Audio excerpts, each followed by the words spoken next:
When Zero returned to the kingdom, the court froze in fear. His glowing eyes and monstrous blade silenced the laughter of those who once mocked him. But Zero didn't come to celebrate. "You abandoned me," he said, his voice cold and unyielding. "Now, you'll face the truth you tried to bury." His blade scraped against the marble floor, sending sparks flying as he stepped forward. The ground beneath them trembled. The cursed lands hadn't just changed him, they had turned him into something unstoppable. Flashes of his years in the cursed lands burned in his mind. Endless battles against beasts, wounds that should have killed him, and the altar that granted him forbidden power. Each victory made him stronger, but the cost was his humanity.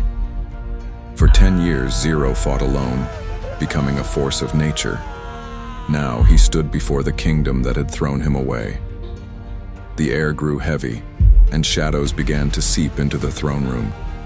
A monstrous voice echoed, "You dare disturb the balance?" The shadows coalesced into towering forms with glowing red eyes, their roars shaking the hall.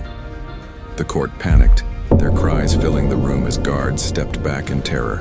But Zero stood firm, his blade glowing brighter.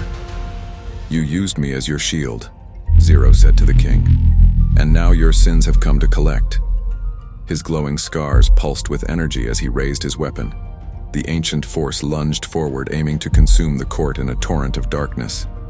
Zero stepped between them, his blade slicing through the shadows with blinding light.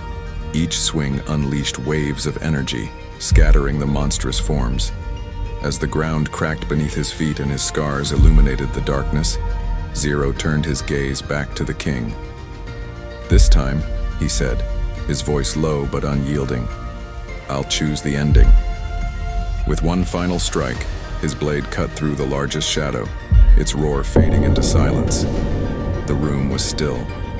The court, trembling, watched as Zero lowered his weapon. Without another word, he turned and walked toward the shattered palace doors. Behind him, the kingdom lay in ruins, its secrets laid bare. Ahead, the cursed lands awaited, but Zero didn't hesitate. He disappeared into the horizon, leaving a kingdom forever changed, and a world that would never forget his name.